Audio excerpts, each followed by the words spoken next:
बिस्मिल्लाहिर्रहमानिर्रहीम। अस्सलाम वालेकुम। हसन रज़ा गर्देज़ी दी नज़म कल्ब एक्सप्लेनेशन के ते सुनिया साली ने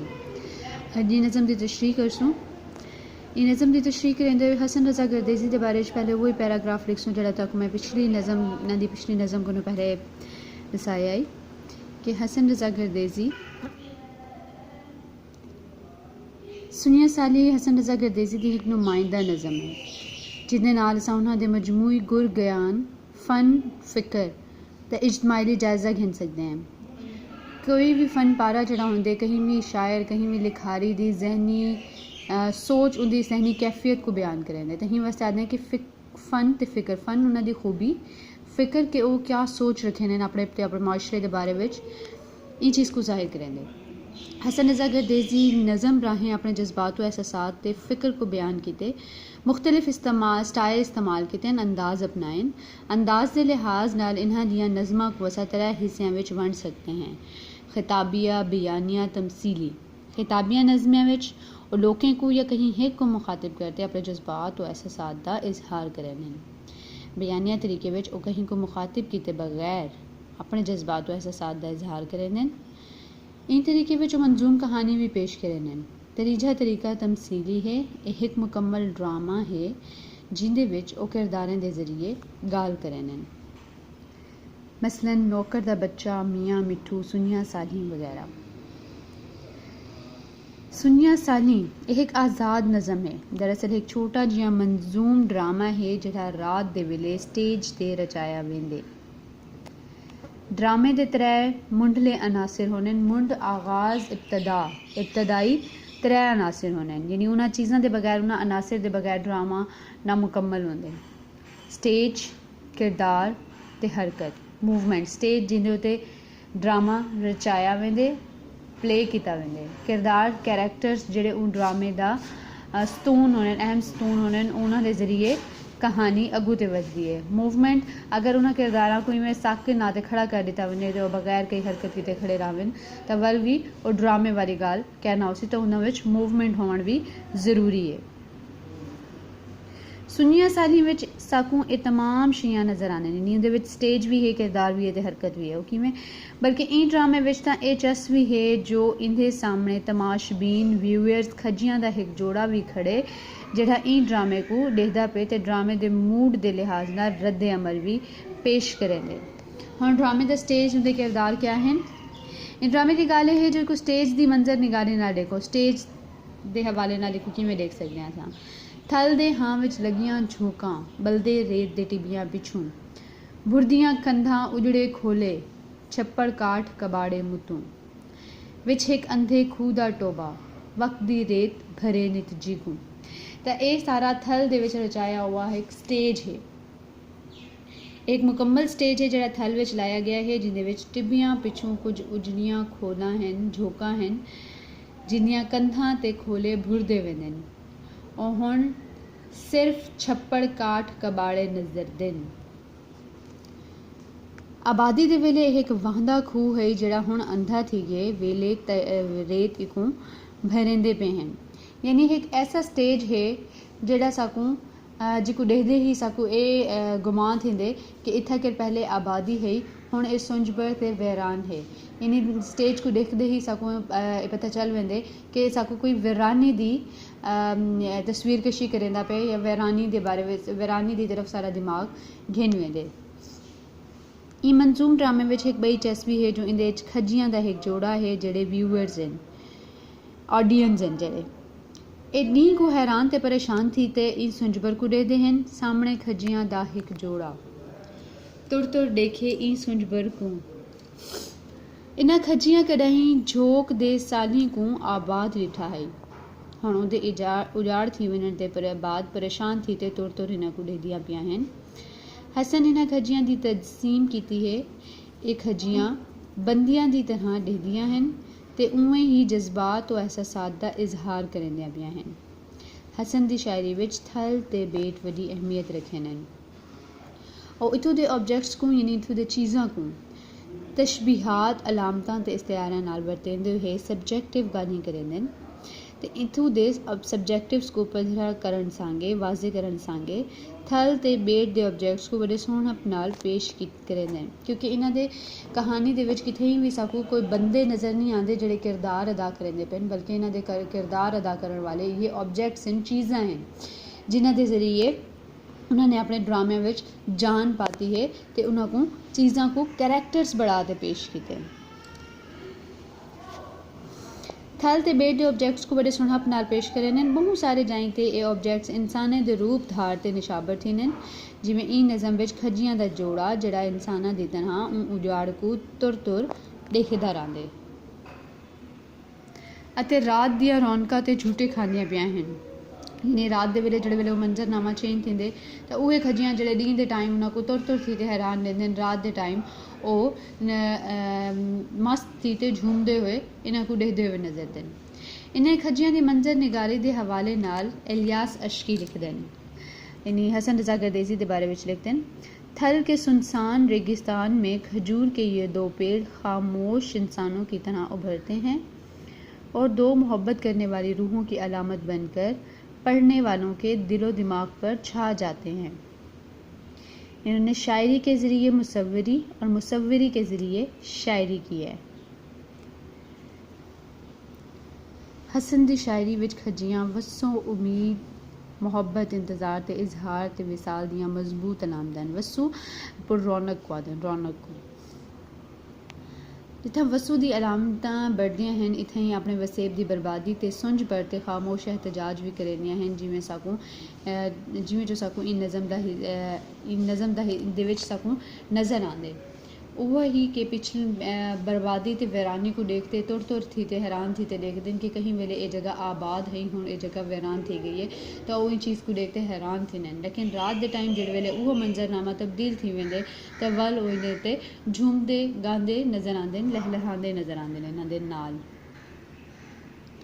हसन दी शायरी दा जा वेला बहुत सोहना है थल ते बेट दा पद्धर है लैंडस्केप है यानी थल ते बेट दी जगह के बारे में इन्होंने गल की है तो रात का वेला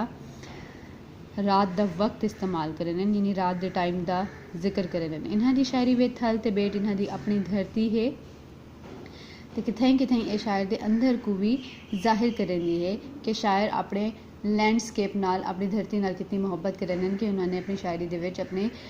धरती को ही बयान किते हुंदा ही जिक्र किया थाबे थोड़े वे थल एक अजा अहम पद्धर है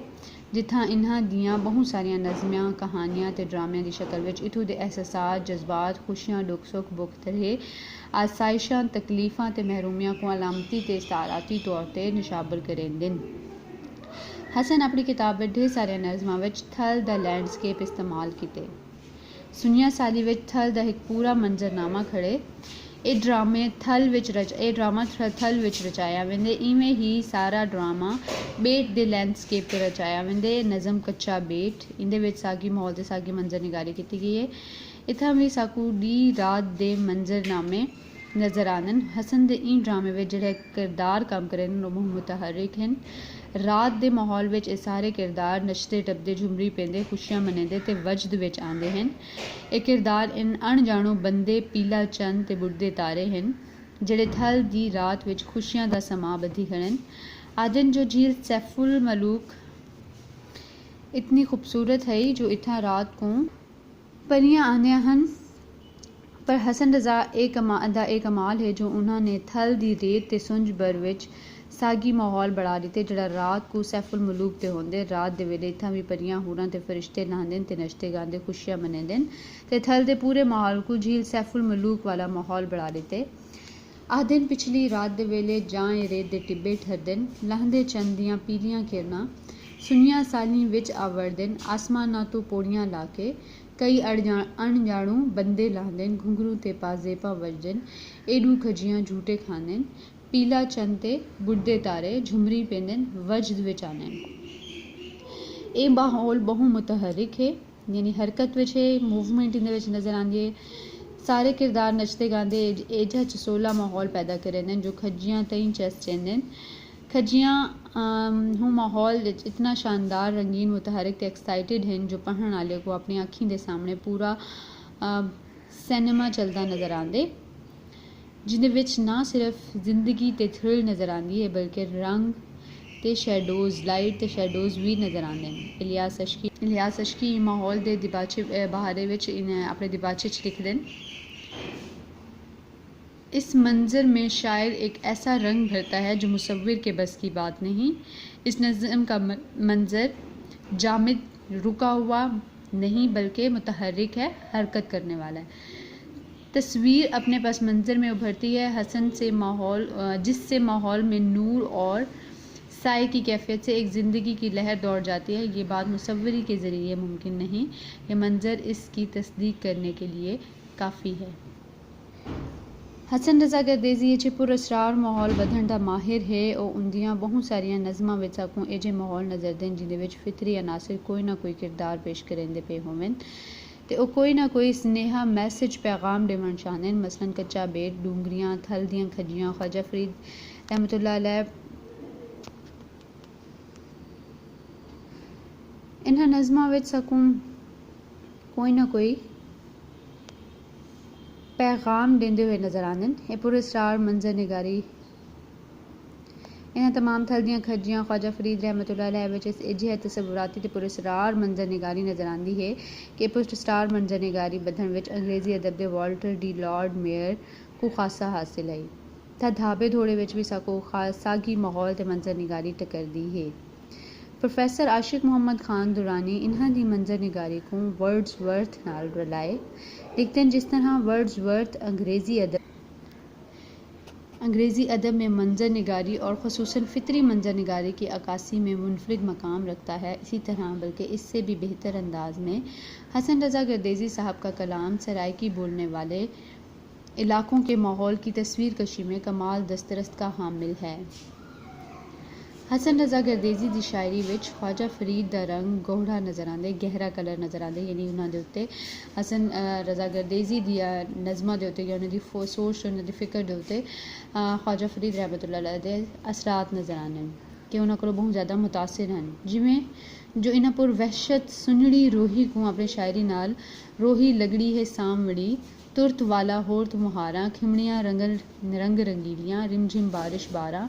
बढ़ा देते, यानी पुर रौनक बढ़ा देते। सुंजबर ते वैरान रोही को पुर रौनक बढ़ा देते। इवें ही हसन रज़ा गर्देज़ी ने थल दे सुंजबर को वसों ते रौनकां विच बदल दिते ते सुनिया साली इंदी वड्डी मिसाल है। सुनिया साली दा ड्रामा चांदनी रात को रचदे जिंदे विच सारे किरदार नचते गांदे ते वजद विच आंदे। रात हसन दी शायरी दा एक अहम मौजू है। जिमें ही तुसां इन्हां दी किताब खुले सो हर जाते तक रात दा माहौल नज़र आसे कि ना सिर्फ ई नज़म विच बल्कि इन्हां ने अपने बाकी नज़मां विच भी रात को इस्तेमाल किते। हसन रज़ा गर्देज़ी रात दा शायर है। धाबे धोड़े विच तकरीबन 26 नज़मां विच रात दा माहौल पेश किया गया है या रात को अलामती ते इस्ताराती तौर पर वरता गया है। और रात को कितनी जबर की अलामत के तौर पर वरते हैं, कितनी अपने थल ते बेट की चिलकदी धुप को ठाडल देवन सागे रात का वेला गिनते हैं, कितनी अपने इंटर सेल्फ को यानी अपने अंदर को सुकून को निशाबर करने के रात को इस्ताराती तौर पर वरते हैं, कितनी अपने महबूब दे सुनहब को निशाबत करन सांगे रात की तशबीहात वरते हैं। सुनिया साली विच रात ते दी दा बहुत सोहना कंट्रास्ट नज़र आंदे ते रात को थल दे जंगल विच मंगल थिया खड़े ते इत्थों दी सुंजबर वसू ते रौनकां विच बदल वेंदे न, पर जेड़े वेले ॾींहुं थींदे त पूरा मंजरनामा ते पूरा माहौल बदल वेंदा है। हुण वल थल दियां ए सानी सुंजबर ते वैरान थी वेंदियां हन ते इन्हां विचों वैरानी वहण करेंदी है। ए सुंज धाणे मरेंदी है। अंधे खूह को वक्ती रेत वल भरण शुरू थी वेंदी है। सामने खजियां दा दौड़ा वल ही सुंजबर को तोड़ तोड़ देखण शुरू थी वेंदे ते इन्हां सुनिया सालियां विचों आवण वालियां रोवण ते वहण दियां आवाज़ां को सुणदे हुए दुखी थिया खड़े, लेकिन जावल को फुटती है। ये सब रौनकां वेंदियां रहिंदियां। इन्हां सुनिया साली विचों रोवण दियां आवाज़ां आंदियां। ये नाटक सुनिया साली 3 एक्ट्स ते 2 सीनां ते मुश्तमिल है। ये एक सीन ॾींहुं दा है, एक रात दा। ड्रामे दा पहला एक्ट ॾींहुं दा है जिथों ये शुरू थींदे ते सुंजबर को खजियां तोड़ तोड़ देखदियां पियां हन। दूजा एक्ट सीन रात दा है जिंदे विच ड्रामा अपने अरूज ते पहुंचा खड़े, नचण गावण दा कम थींदा पे। हसन चस जी मच्छी खड़ी है जो खजियां व्यूवर चस ते आंदे ते झूटे खांदियां पिया हैं। तरीजा एक्ट वलदा ॾींहुं दा है जॾहिं ਇਹ ਸਾਰੀਆਂ ਰੌਣਕਾਂ ਚਲੀਆਂ ਵਹਿੰਦੀਆਂ ਹਨ ਤੇ ਸਾਰੀਆਂ ਵਿੱਚ ਰੋਵਣ ਦੀਆਂ ਆਵਾਜ਼ਾਂ ਤੇ ਵਹਿਣ ਕਰਨ ਦੀਆਂ ਆਵਾਜ਼ਾਂ ਆਉਂਦੀਆਂ ਹਨ। ਹੁਣ ਇਹ ਖਜੀਆਂ ਦਾ ਜੋੜਾ ਹੀ सोनीपत को थोड़े थोड़े ॾेखण शुरू थी वेंदे। ਇਹ ਇੱਕ ਰਿਐਲਿਟੀ ड्रामा है जड़ा दुख तो शुरू थींदे ते खुशियां दा झूला ॾींदा हुया भला दुख ते ख़त्म थी वेंदे। सुनिया सानी एक छोटी आज़ाद नज़म है जिंदे विच छोटियां छोटियां बहरां वरतियां गईयां हन। इन नज़म विच बहुत ज़्यादा रवानी पाती वेंदी है। जिवें नज़म दी फिक्र विच थल दा दुख ते चस खड़न उवें ही फन विच दुखीली ते चसोली मौसीकी भी सुनींदी है जिंदे जरिए शायर अपनी दानिश को कारीन तक अपनेंदे पहुँचेंदे। हसन दा एक खासा इंदी सारी नज़म बे साकू नज़र दे जो मौसीकीयत नाल अपने वसेब दे माजी हाल ते मुस्तकबिल दे गीत गांदे न। इन सारी नज़म का ज्ञानी नतीजा कढूँ तो साकू ये पता लगता है जो शायर अपने वसेब दे इन सुंज बर को आबाद देखना चाहते। पानी हयाती है थल दे सीने विच जना दरिया वहांदा है था ये सरसब्ज वादी जन्नत दा नज़ारा पेश करेंदी है। दरिया सुक गए पानी मुक गया बंदे लुट गए फौत थी गए हिजरत कर गए या चले गए रहंदे सांदे को अंधे थी गए रेत सब को वलेट गई। हुण ई अजाड़ को कोई बंदा परिंदा इत्थां को इत्थां झोंका ते साली को वसो नहीं देंदा यानी कोई इत्थां के रौनक नहीं करेंदा कोई इत्थां के रहंदा नहीं। हसन थल विच डी रात दे सुंज बर को इथों दी शई नाल पेश करेंदे जो रात इथों दे मौजूद अशिया अपने आप रौनक किती खड़े होने ते चन इन्हां दा दूल्हा सही होंदे ते डी को सज भी कड़ाके दे वेले इथों दी रेत को तरामे दी तरह तपा देंदे गरम कर देंदे तां इथों दे मौजूदात सुनिया सालियां अपने सुंज बर को वैन करेंदियां हन। ए नुहा ए वैन दरअसल साडी धरती दा नोआ है जो को आबाद करना सागे कहीं इंसानी हाकिम कदें कोई आहर नहीं की कदें कोई कोशिश नहीं की।